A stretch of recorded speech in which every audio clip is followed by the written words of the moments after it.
Hi, welcome again to the Dodgy Reg podcast with me, the writer, Richard Foreman.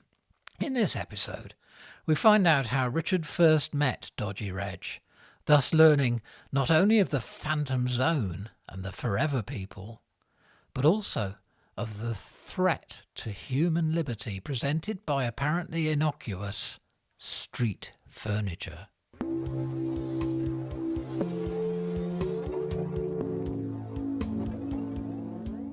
You may wonder how I first met him. To be honest, I find it a bit of a wonder myself. But I made the connection. What was I thinking? I remember that I was quite new to the town and it was a particularly cold day in January. Cloud was heavy and grey and felt low in the sky. The forecasts were giving us impending snow. People were scurrying to the shops to stock up. The road I was waiting to cross was thick with traffic. I was contemplating a detour down to the nearest street crossing when I noticed him, stood several yards to my right, on the grass verge, staring upwards at what I took, on the first glance, to be a street light. A skinny man, lightly whiskered and with a few dark unruly curls emerging from one of those pointy hats with ear flaps. He was wearing a shabby brown coat with collar upturned. He looked like someone who might be found sat in a doorway, a cardboard sign saying "Work Wanted" in front of him. But staring intently at a lamp-post, that was odd. It caught my attention for a few seconds, until I guess my ears told me there was a lull in the traffic, and I looked back at the road and saw my chance to make a hurried crossing. I had a couple of swift errands to do, so it wasn't much more than 15 minutes later when I returned to cross at the same spot and noticed immediately that he was still standing there, still staring. But from a carrier bag that lay by his feet, he'd produced a notebook and was jotting or perhaps sketching something on it. As I waited for another break in the constant stream of traffic, I glanced up at the object of his attention and realised that it was not a street light after all. In fact, there was one of the actual things within a couple of yards of it.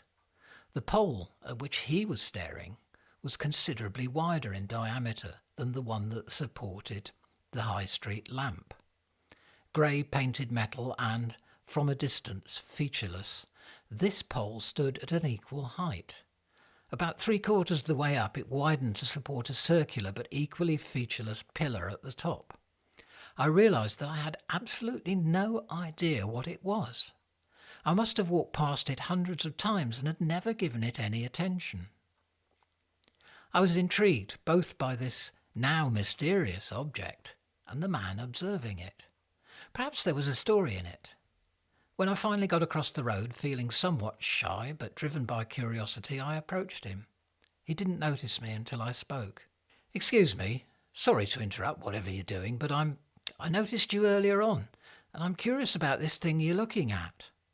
I was close enough to see that he'd been making a sketch of it in the notebook, with arrows and annotations. "I mean, first off, I thought it was just another street light." "People do," he replied, jotting another note. "Same colour paint. Anonymous. Why should anyone notice it?" The vapour of our breaths mingled as we spoke. I couldn't quite read his accent, South London maybe, or somewhere further south and east. "So, what exactly is it then?" He turned to look at me. His stare was so intense that I didn't envy that anonymous grey pole 15 or more minutes of it. "Do you think I'd be standing here making this sketch and these notes if I knew exactly what it was?" He acknowledged my headshake and suddenly self-conscious expression. "No, quite. But I'll tell you this, my friend. If I did know exactly what it was, I might find that I have cause to worry. So you must have some idea, I ventured. His laugh was slow and deep. Oh, yes, I have some idea. Rest assured of that. And that is... He prodded my chest with the end of his biro. And who might you be? Why all the questions? Hey, look, I'm sorry if I seem out of order. You just aroused my curiosity. My name's Richard. I live up there, Wooden Road. I'll leave you to it if you'd rather. In fact, I was more than ready to depart, convincing myself rapidly that I should have steered clear in the first place. The guy could be on a very short fuse indeed. He was still giving me the stare, but there was a downward shift of his eyebrows, a relaxation reducing the ferocity by several notches. He turned, pointing up to a large panel on the surface of the pole. At its top was a small circular hole that could only be for some kind of key to be inserted. See that? Inspection panel. Very secure.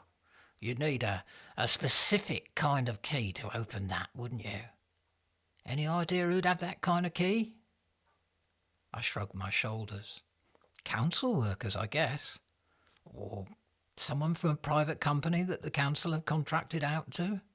He grinned, waved his biro. Well, there you have it. That's where the trail takes you right into the Phantom Zone. The Phantom Zone? His turn to shrug. Well, that's as good a name as any, innit? It's where the private business interests network their way up to influential positions, where they can nudge government policy to their own advantage. People know it happens, but nothing gets exposed until it's all been done and dusted, see? It's history. That's the only way you even get a glimpse of the Phantom Zone. History. That part made a degree of sense to me. I nodded. Yep, with you on that. But what's that got to do with... Unsure what to call it, I pointed towards the pole.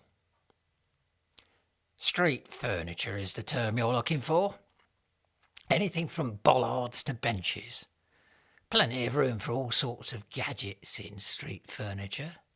It's not just the cams that keep us under surveillance. So, Richard, who do you think's behind it all? Best bet is that no one is. Only things that run the world as I see it are chaos and stupidity. I see. And by that I mean I see exactly where you're going wrong. It might well look like that to you, but have you considered the possibility of a counterintelligence at work here? Come again? Something not of this earth. Alien intelligences. Forever people. At that point, I reached my first, hang on, how the hell did we get here? Moment with the man I was to come to know as Dodgy Reg. We'd gone from the pole and its locked panel to extraterrestrial street furniture control. There were, to say the least, quite a few steps missing on the way. Sorry, was all I could manage. You've lost me now. Don't worry about it. I don't expect people to grasp the enormity of it right away. No, I nodded. That would take a bit of time, I'm sure. His grin returned, exuding confidence. It's only a matter of time before you begin to perceive my point. He bent to drop his notebook and pen into the carrier bag and then picked it up. Now, I'm afraid my observations here are complete. I have work to do elsewhere. He offered me his hand and we shook briefly. Nice to meet you, Richard. My name's Reg. You'll see me again. And like the Red Sea, the traffic on the road seemed to part for him as he stepped out to cross. I still pass that pole when I walk into town. I've looked at street furniture on Google Images, read what I could about roadside devices on poles. Never been able to locate anything like it. I've looked through the products of companies such as Signpost Solutions and RedSpeed, bracket, leading supplier of digital solutions to the traffic enforcement industry, close bracket. nothing resembling it. I once found a Yahoo query in which someone described a pole that sounded pretty much the same and asked what it was. The answers were all speculative, several suggesting links with traffic control, mobile phones or Wi-Fi. One that it was a form of sewer gas release. No one really knew. My best guess is that it's some sort of relay device connected with the street lighting system. That sounds feasible, doesn't it? A logical explanation. A logical explanation. What comfort we find in those words. They stop us from falling into deep, dark holes. Reg's prediction proved pretty much on the nail. It's not a big town and he spends a fair bit of his time on the streets. He's restless, moving soothes him. Something in the way his mind works is in equal parts exasperating and fascinating. I don't want to fall right down into one of those deep, dark holes. But I don't want to pretend they don't exist either. And as far as I'm concerned, Reg's phantom zone has more than a little credibility to it. I'm not so sure about the forever people, but I wouldn't rule them out.